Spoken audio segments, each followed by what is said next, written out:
we have the MSI H81M-P33 motherboard. This is a micro ATX board compatible with Haswell 1150 Pentium Core and Celeron processors.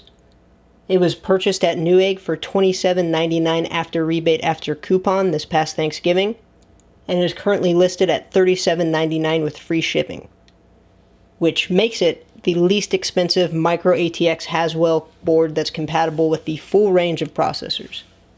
It is, of course, an MSI military class board, which means it will improve your kill count in Battlefield 4 by at least a factor of 10. It's top quality and stability, which is important. You don't just want stability, you also want top quality. Flip it over to the back and we have some more technical jargon. It's got dark chokes, if you're into that sort of thing, and solid capacitors, which are pretty nice to have on any motherboard that you want to keep for longer than 4 years. It's got its humidity protection, which is just a PCB coating, and temperature protection, which is an Intel standard spec. So let's pop this open and see what we've got going on.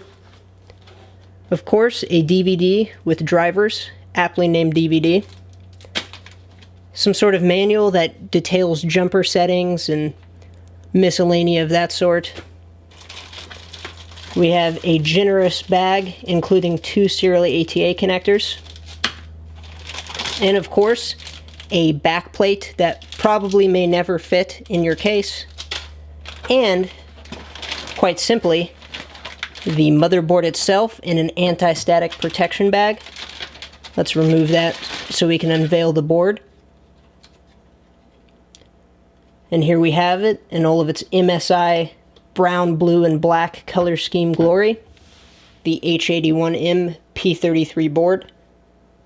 Do note that while this is listed as a micro ATX board, it is actually not micro ATX sized. Micro ATX size is 244 by 244 millimeters. This board is 226 by 173 millimeters, which makes it compatible with Flex ATX cases. So it's a little shorter and a little less wide, which is pretty cool if you're looking for that kind of motherboard.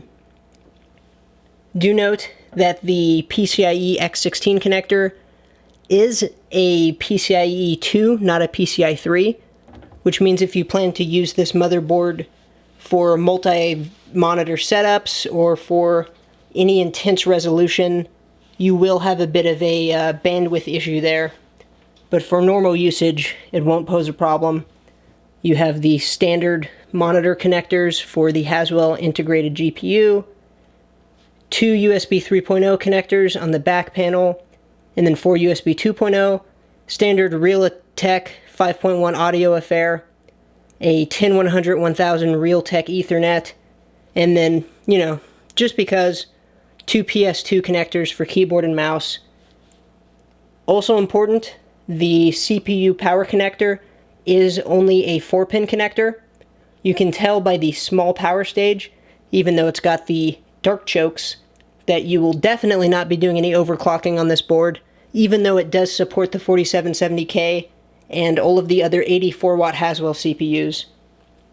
You can see a OCG Genie label over in the corner, just to sort of taunt you and make you wish you got a more expensive motherboard. There are 2 DDR3 connectors for dual channel. It is rated at 1066, 1333, and 1600. So don't get any really expensive memory, 2133 or anything like that. You have a standard size PCIe connector here. Notice only 2 connectors. And then you have a set of SATA 3 connectors and a set of SATA 2 connectors, which gives you ample storage. Do note though, the USB headers on this board are actually only USB 2.0 and not USB 3.0, which means you will not be using USB 3.0 on your case. Kind of a bummer. So there we have it. There's the back side with the retention bracket, some serial number of some sort. Great looking board. Really hard to beat the price on this if you're not looking at overclocking and just want to run a Pentium office rig or do some light gaming.